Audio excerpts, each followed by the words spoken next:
Okay, so I started doing some editing last night, and I'll admit this is not looking very good. It's not very entertaining. It's just me mumbling and not really showing a whole lot. I promise I'll try and make it better as I go on, but we'll see. I'm just gonna try and get this engine done. Show you a little bit more here and there, but I think I'll just continue making more things and hopefully maybe making it more and more valuable content as I go along. Like I said, it's just me droning about stupid shit the whole time it seems like, but I promise it'll get better. Let's talk about Dan. So, Franz and Grub, or Dan the Man, has made these super cool Cleveland gaskets. I've got one for the base gasket right now, but they're aluminum core with foam on the outside, and they're black like they should be.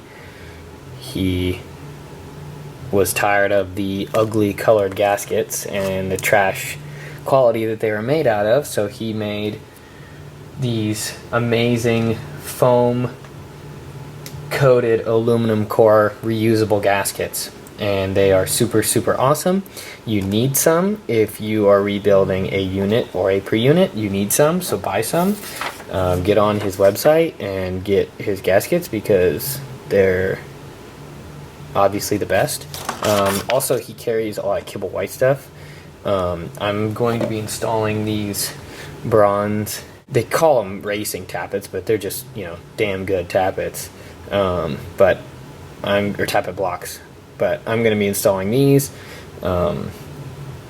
into these beautiful cylinders here. So I have the proper O-ring and then some blue Hylamar just around that edge just to make sure that they seal up nicely. So I'm going to install those, and then we'll test fit, make sure everything's good, make sure everything is nice and lined up. There is a special tool for removing and installing these. I see a lot of broken ones, like the cast ones, the stock ones, because people wail on them with all sorts of different tools.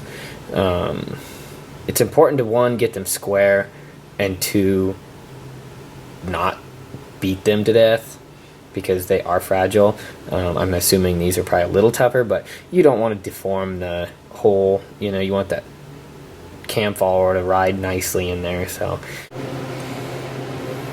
there's one installed. Looks pretty good in there.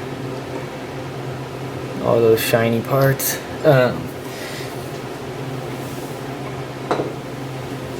This is a tool I was talking about.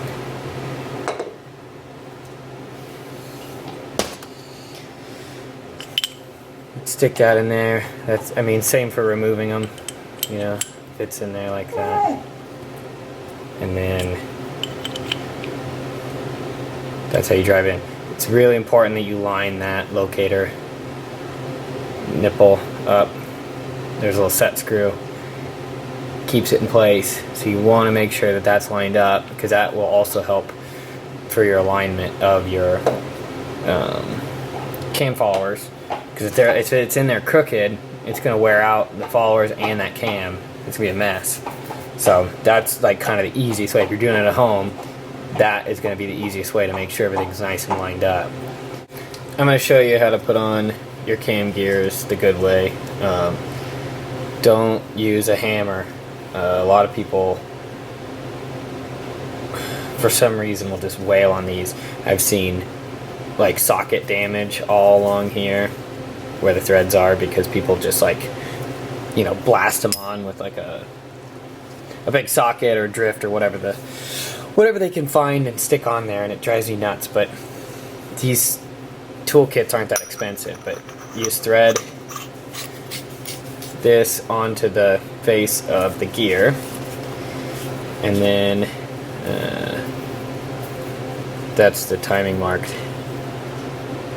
don't know if you can see that. There, the timing mark is there, so then that's the keyway you use to go with it. So that one,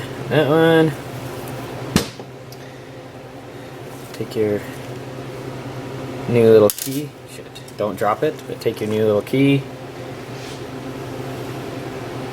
Sometimes they go in nicely. Sometimes I'll gently use a pair of pliers to channel locks to kind of seat them in there. You don't have to get carried away. Just make sure that they're in there nice and tight. These are going nicely. Just kind of make sure they're in there nice and square, so then that way you don't push them out when you try and put it on. But yeah, so find your timing mark right there. Keyway. Take this. Left hand threads. Thread it on. Now find your timing mark. Keyway. And you kind of gently, you can find there. Kind of find where it sits. Sometimes, nope.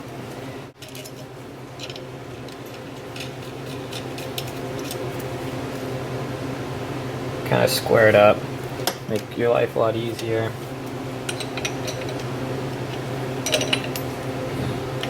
Can't really see. There. Just draw it on, and that way there's no stress on anything. You pull the cam into the gear essentially, or pull, push the gear onto the cam, however you want to think of it. But same goes for when you disassemble, like don't put a crowbar behind these gears and try and pry it off. Just buy the kit.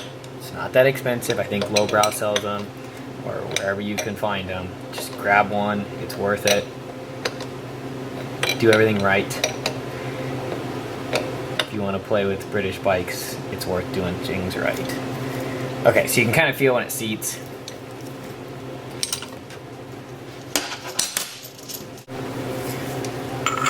This is the remover tool.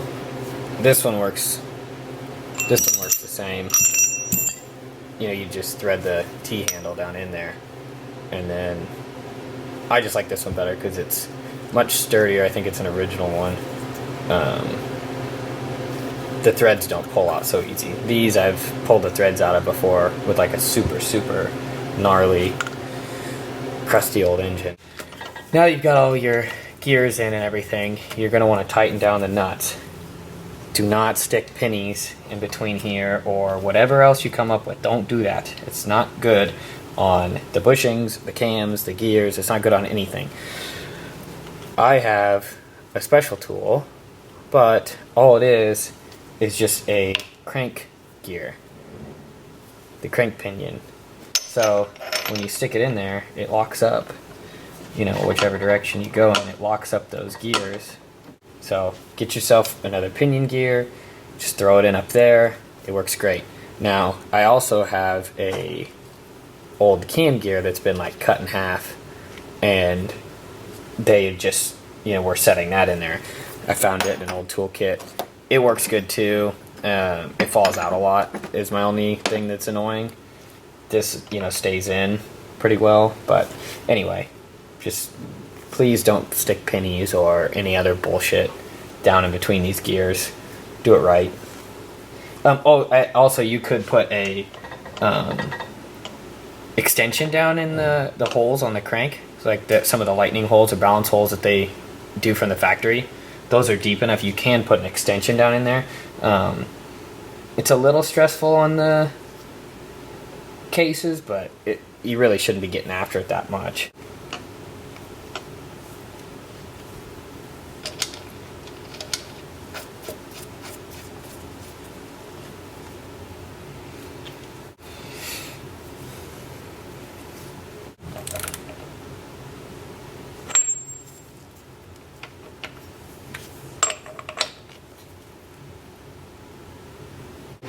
Okay, now I'm ready to throw the cylinders on. Again, got this super cool and awesome reusable gasket from Dan at Franz and Grub. Go get them. You need them. There's nowhere else. There you go. Good old Franz and Grub right there. If you look at the bottom, okay, I don't know if you're gonna be able to see. See how this hole is just slightly larger on this side? Those are for those locating dowels that are over these studs. So you want to make sure that you're using those to kind of match up front and rear on a cylinder. Obviously on a unit engine there'd be that other stud hole right here, and that's obviously front, like that's easy to remember, but for pre-units it's a little harder to tell, especially these without any indication on the base. But that side has a slightly larger hole, so you want to use that.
Probably can't see it, but there's just a nice gap, nice air gap.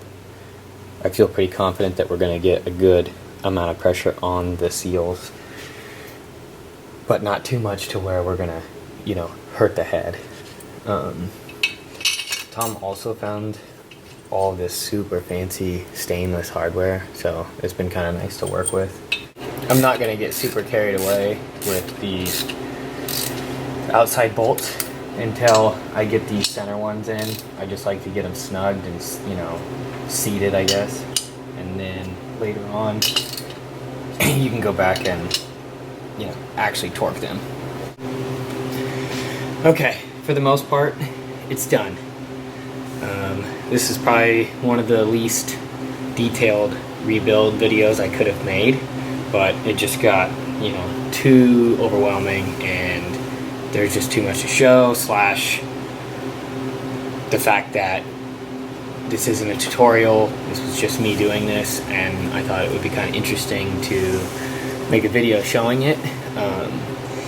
Obviously there's some things like I have the manifold, but we didn't have the right studs, so that'll be something either he does or he's going to send me the proper ones. We'll figure that out. I don't know what he's running for inspection caps, and also the timing cover is actually going to be a finned timing cover that's being made. I mean, it looks so good. And every time I touch it, you know, there's fingerprints that need to be polished back off, so some spots don't look quite as good as they should, but overall this thing just looks incredible. I didn't show you, but I did run the spacers that replace the spring washers. So I shimmed that. Again, it was just too much to try and show you guys. I'm going to do some more videos, and maybe I'll slowly get more and more in depth and stuff. I just don't want it to turn into me preaching and a bunch of guys telling me, you know, the way they do it is better, or what I'm doing is wrong, or it just becomes, you know, not fun for me. So it's easier for it to just be entertainment, not education. And I'm not, you know, the most perfect expert. You know, I have a fair amount of experience, but I still learn stuff every day. So I'm no place to start making educational tutorials and all that. It's just not